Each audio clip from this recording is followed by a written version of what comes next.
নমস্কার বন্ধুরা, আশা করি সবাই অনেক অনেক ভালো আছেন। আমরাও অনেক ভালো আছি। কক্সবাজার সিরিজ 4 নম্বরে আপনাদের স্বাগতম।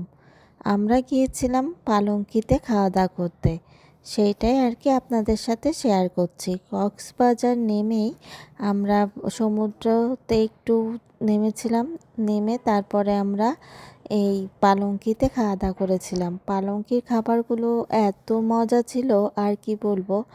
খাবারের দামগুলো একটু বেশি ছিল, কিন্তু খাবারগুলো কিন্তু অনেক মজা ছিল। আমরা তো প্রায় অনেক লোকই ছিলাম, পুরো এক পাশের পুরো টেবিলটাই আমরা নিয়ে নিয়েছিলাম, এখানেই খাওয়া দাওয়া করেছিলাম। খাবারগুলো আমরা খেয়েছিলাম মূলত ভর্তা আইটেমগুলো, আর এমনি মাছের আইটেমও ছিল, মাংসের আইটেমও ছিল, কিন্তু প্রত্যেকটা খাবারই আমাদের খুব ভালো লেগেছে। এই যে খাবারের জন্য বসে আছে, আর সব থেকে মজার বিষয়টা হলো ওরা সব খাবারই কাঁসার থালে আর কি দেয়, কাঁসার বাটিতে দেয়। খুব ভালো লাগছিল, দেখতেও খুব ভালো লাগছিল। এই যে দেখেন, আপনাদের সাথে শেয়ার করলাম অনেক রকম ভর্তা। এটা এক ধরনের একটা সেট আর কি, আমি এভাবে সাজিয়ে নিয়েছিলাম।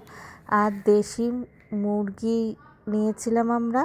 এই যে মেয়ে নিজে নিজেই খাবে, এখন ওই সময় আর কি খাওয়া দাওয়া নিজেই শিখেছে, তাই নিজে নিজেই খাচ্ছে।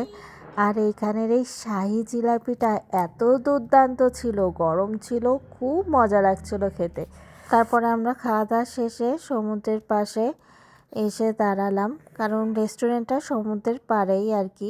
আপনারা অনেকেই হয়তো বা গিয়েছেন, আর যদি না যেয়ে থাকেন যাবেন। খাবারগুলো অনেক মজা ছিল, প্রত্যেকটা খাবারই গরম গরম তারা দেয়, আর ভালোও লেগেছিল খাবারগুলো।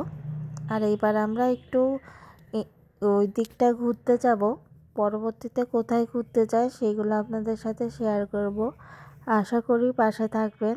এই ট্যুরে বাচ্চাগুলো বেশি ছিল, সব বাচ্চারা সব বেশি মজা করেছে।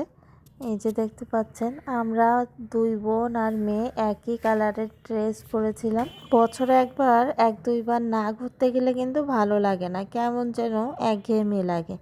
এই যে দেখেন, মেয়ে তো এখন ঘুরতে গেলেই খুব মজা পায়।